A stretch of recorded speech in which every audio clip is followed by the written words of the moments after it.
elevator to the top. You got to take the stairs. The elevator don't go to the top, man. Not in the world of success. You have control of this. This belongs to you. This is yours.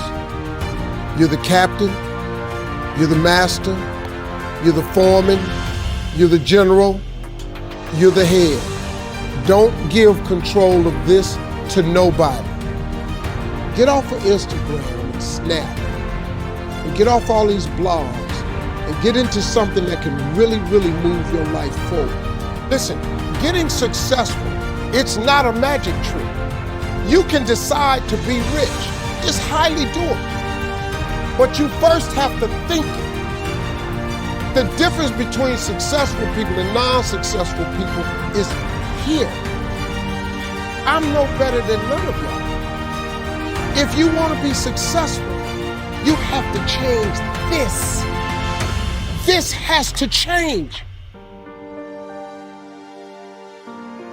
Listen to me.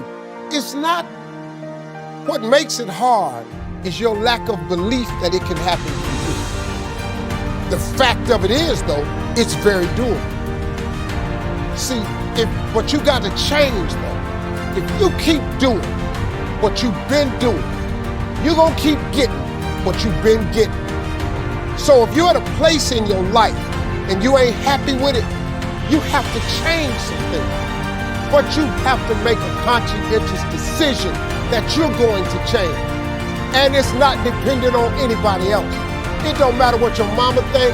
It don't matter what your coworkers think. It don't matter what your siblings think. It don't matter what your children think. It don't matter. They have nothing to do with it. This decision is yours and yours alone. Let me tell you something. You get to decide if I'm gonna be rich, poor, mediocre, plentiful, happy, sad. You have a decision to make.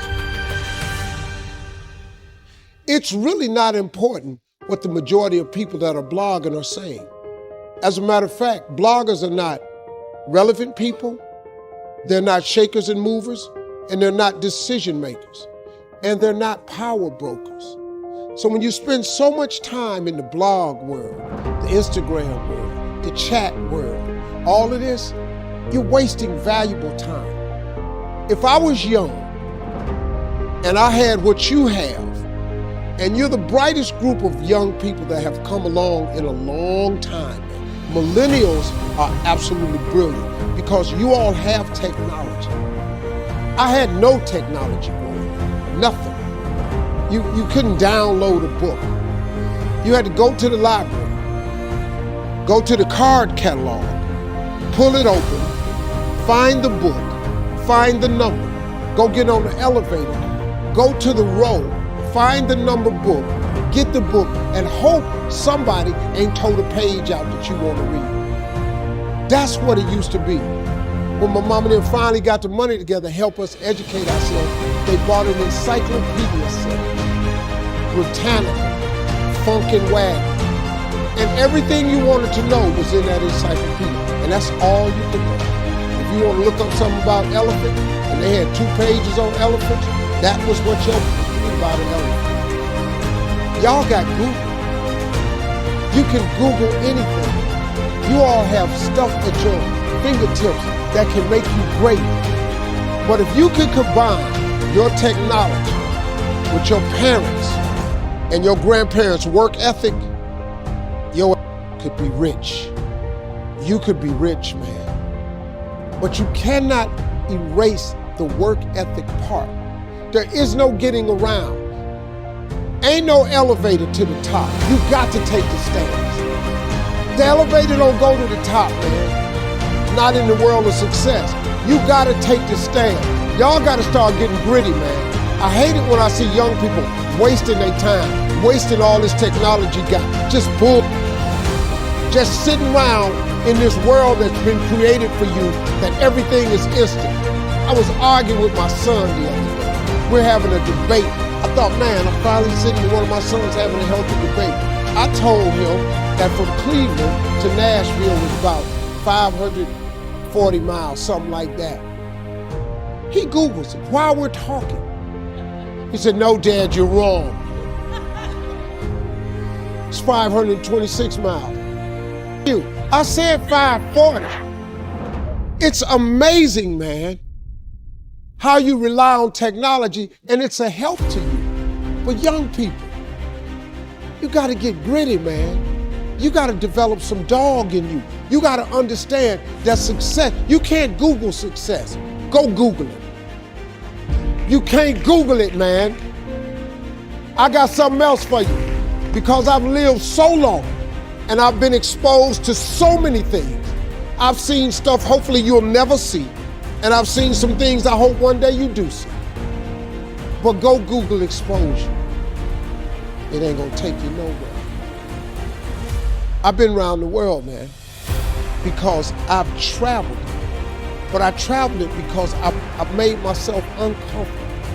I have a life of convenience. But in order to get the life of convenience, you gotta have a very uncomfortable life. You got to get comfortable being uncomfortable. Stop trying to do everything the short way. Stop trying to figure out the easy way, because the ain't gonna happen. I got news for you, man. It's not happening, young people. You got to get messed up sometimes. You got to get dirty. You got to get your feelings hurt. You got to get disappointed. You got to get told no. You're going to ask somebody for some money. He going to tell you no. But at least then, when I see somebody trying and I tell them no, I try to at least give them something else. See, I'm not going to hand you a fish sandwich. I'll teach you how to fish. But I'm not giving you a fish sandwich. You can forget that. Once you get this, y'all, you can change everything. Do you understand? Negativity, you can protect yourself from negativity. And that's what stops most people, negative thoughts. You can coat your mind from negativity. It's a real simple exercise to do. I do it every morning before I walk out the door. So I walk out as a positive person. You know, I get tired sometimes. That's different from being negative, because I get mentally drained from my job at times. But to coat your mind from negativity, the way you can put a coating around your mind is with one simple thing: gratitude.